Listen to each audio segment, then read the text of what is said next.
I'm here on a journey like no other, to beat RuneScape by playing one chunk at a time, full of unique grinds, crazy finds, and fun times. Who knows what's next in store? Sure, many have done it before, but not like this. This is One Chunk Man, the Falador edition.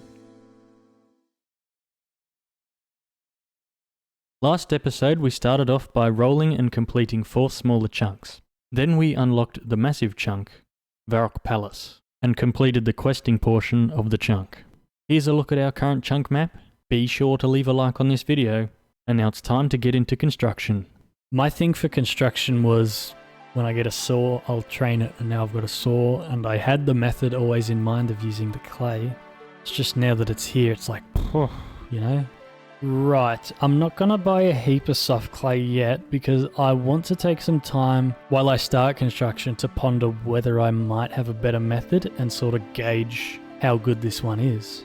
So I'll just buy 10 packs and go from there, I think. Because that'll give me 1,000 clay. Plenty to work with while I'm just thinking about it, while I'm wondering, while I'm pondering. Yeah, well, this is not great XP rates, but this may be what I have to live with. And then files will unnote my...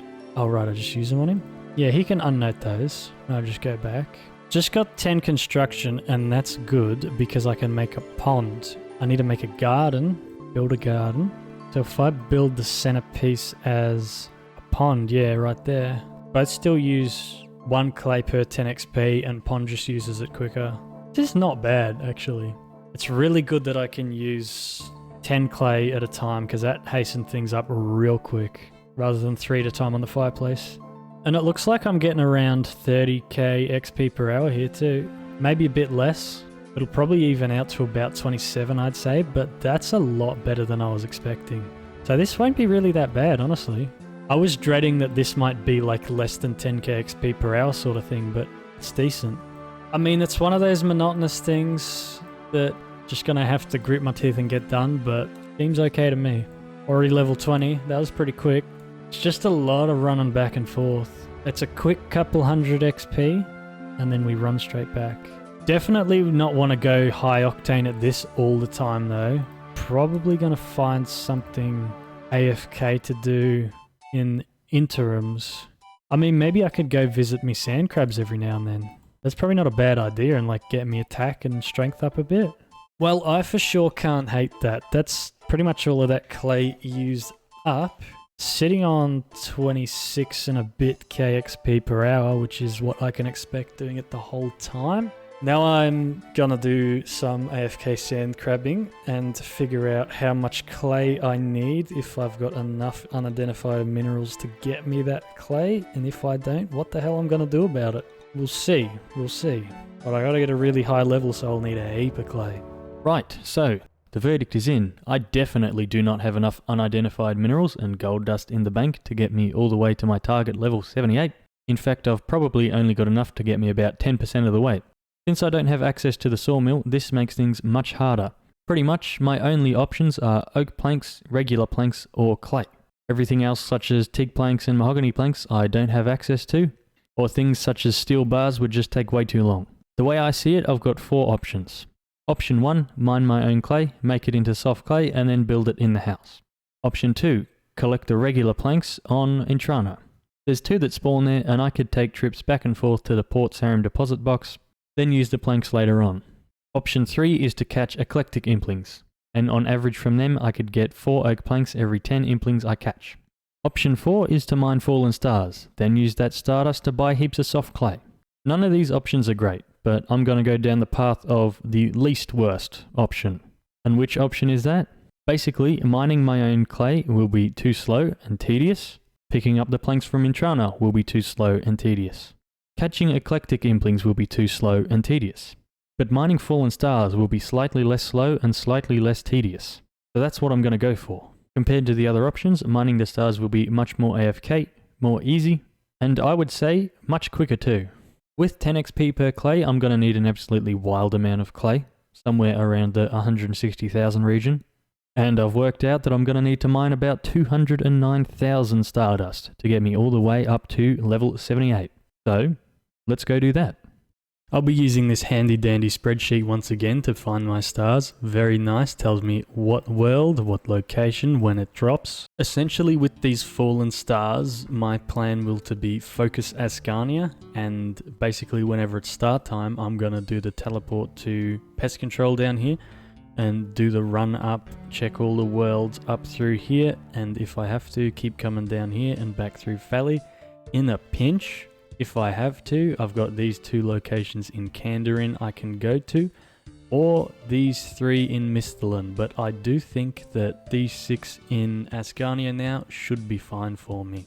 Whenever I'm not mining stars too, I think I'm just going to keep going with the sand crabs. That way I'm not getting distracted with whatever I'm doing and I can full focus the stars. This is not one of the star locations I expected I would be checking, but I've sort of discovered that the ones that are out of the way, a bit harder to get to, are sort of the ones I want to go for. So the one down here in the desert, which thankfully I have access to, seems to be really good because nobody's here and I don't think anyone will ever really be here, and especially this one up here too. Nobody will ever go to that, so if there's anything there for me, I'll go there. We get a casket. We get a casket. Let's see. I didn't even notice when this happened, but looks like I've got the virtual level of 100 now. It's kind of crazy how much mining I've been doing beyond 99, and still will do. Subscribe for more Stardust. I can now go back to Tears of Guthix, so I think it's in my best interest to level up construction a little bit more, get it higher than Runecrafting and Slayer I reckon, so the XP can go towards them. I'm going to go ahead and buy a bunch of this soft clay from Percy using my gold nuggets. There you have it, there's 5,500 soft clay, and I'll probably only need to use like 500 of these to get it to 32, to get it above the Runecrafting and Slayer. Here comes level 32. Nice, very good. I'm going to go ahead and make myself some sapphire necklaces, and I'm turning them all into games necklaces, so I can teleport straight to Tears of Guthix. Let's see what we get. Oh, 1.8k Slayer, nice. Put it all the way up to 32. I can kill Mogers now. Are you seeing what I'm seeing in my inventory right now? That's 100,000 Stardust. Oh my goodness. Also, I want to show you the strats I've been using here now. So basically on the one chunk, I'm only really looking for Ascania stars now, and I've got 3 free-to-play accounts all set up to hop around and check for worlds for me, and I actually do need one now, so this is good timing to show you. There's not much to it really, just have a quick hop, see if there's anything there. Oh, nothing there, nothing there, nothing there. Go, go, go, hop. I picked these 3 locations in particular for free to play just because I figure they're the most out of the way ones. The crafting guilds, not a heap of people will ever go to in free to play. The Caridian Desert is a bit out of the way for anyone to get to this mine. And up here at the Dwarven Mine entrance, who goes there? Whereas if I set up the accounts at, say, the Rimington Mine or in Falador, Varrock, places like that, there'd probably be a lot more people mining the stars. It's very handy for me though to be able to find and mine more stars very quickly. You may have noticed too that I'm standing on top of the star. It's a little funky little thing I found I can do here in this location. Because I can't stand here, or here, when I log into the world on top of the star, it doesn't have anywhere to push me. So I just stay on top of the star. If I was standing here, for example, it would just push me away. Progress report. I have 125,000 Stardust. I reached the virtual level of 101 mining. And I've now got 75 attack and strength, and those are gonna keep going up. Tell you what, those sand crabs are quite a blessing. I've been there quite a lot, in between going to stars. While I was on mobile hunting and mining stars, Hunterlex decided to give me a bond, so thank you very much for that. Just got to level 32 Runecrafting on the next Tears of Guthix. I like this free XP. Here we are, only a few hundred Stardust away. This is my last star. This is it. We're almost done with the fallen stars. Oh baby. On top of all the stars we've mined, I have beefed up my stats even more now. I've got 80 attack from the sand crabs and 82 strength now. And look at this. Look at all our mining XP. 17.25 million mining XP. That's crazy. I want to show you this actually. This isn't fully updated just yet, but this is the rankings among chunk men. Oh, #1 chunk man in mining. I don't know exactly how long this has taken. I haven't kept very good track of it, but I'd say it's around 1,200 stardust I'm getting an hour when mining stars. So let's say 170 hours I've been mining these stars. On top of that, there's been the time spent killing sand crabs, but I have no idea how long that's been either. I've just been chilling and killing and smacking stars. It's been very AFK time for me. I've probably had about a 70-30 split between playing on members, worlds, and free-to-play, so mostly members. And I still haven't got the mining pet. Still, I never got it. I mined at least 160,000 stardust, and I didn't get the pet. How does this happen? Oh, we're over. We've done it. 209,519. I'm just going to mine out this star. Might as well. We did it. We made our goal. We've got the stardust that we need. So good. There we go. Star is gone. And we ended up fresh round number 209,750.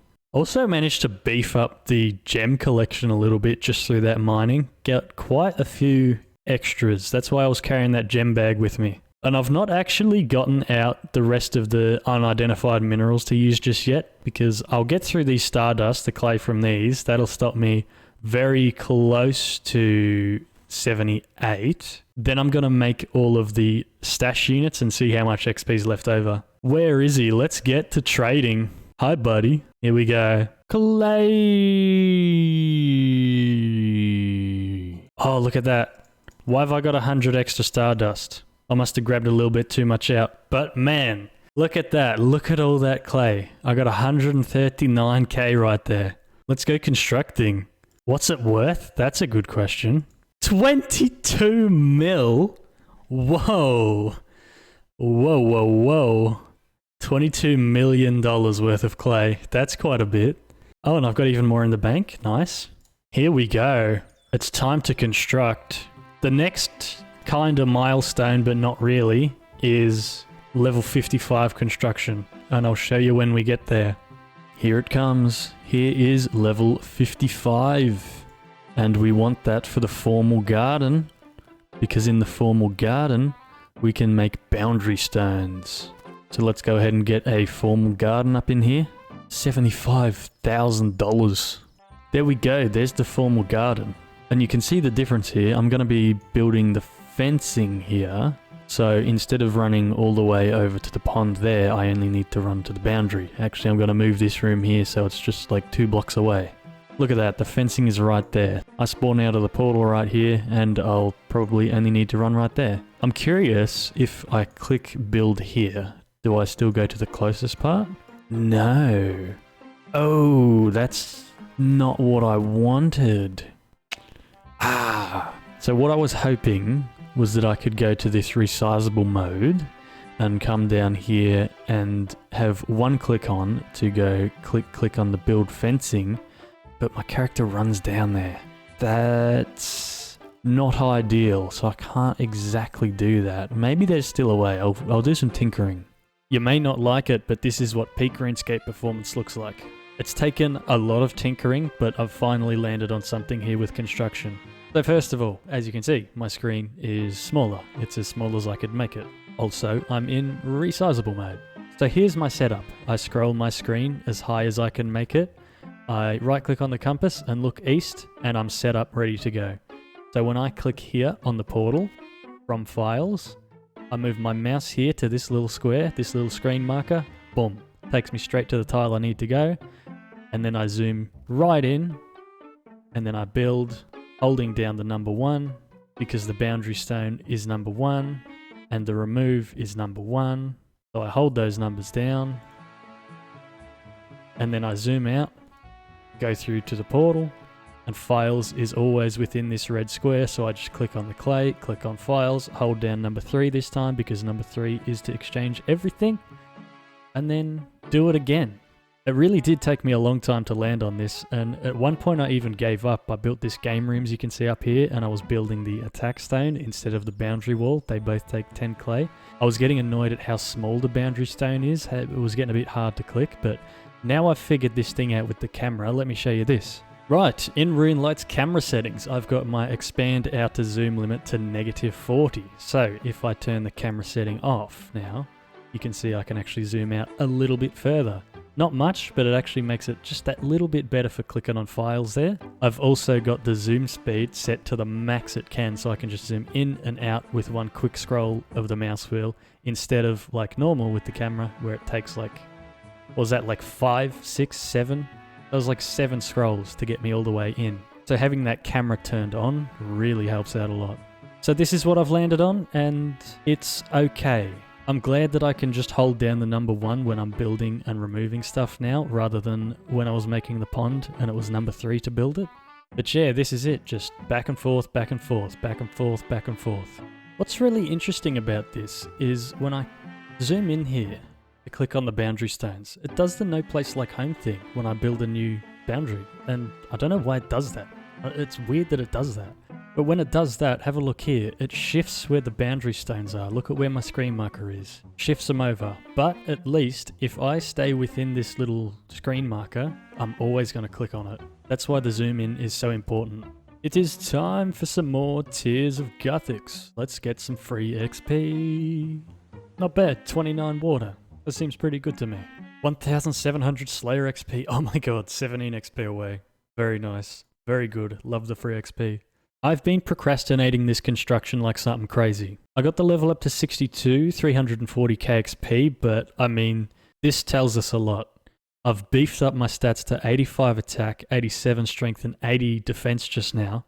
And yeah, I've barely touched construction. First reason, and the main reason, my sanity. I'm finding it real hard to concentrate on doing that construction for more than an hour at a time. It's gotten so ridiculously monotonous that I'm quite over it already. And for the other reason, come along with me, I'll show you. I can't believe I didn't realize this earlier, but in through here is the bone collector. And what do I get for handing in these bones? Look at all that construction XP. 27,000 construction XP. This means I've got to change in strategy. Since there's drops I need from both Obor and Byro, I'm going to need to kill a lot of hill giants and moss giants. And with all the kills I'm going to get a lot of long bones and quite a few curve bones too. What I'm going to do now is work on those instead. And that means I probably got more clay than I needed, but at least I didn't buy all the clay just yet. I've still got all those unidentified minerals in the bank that I didn't use. Still probably going to have around 15,000 too much soft clay. What am I going to do with it? Don't know. But I can probably expect to get about 300,000 construction XP from all those long bones and curve bones. We'll see what happens. So now, it's Obor time.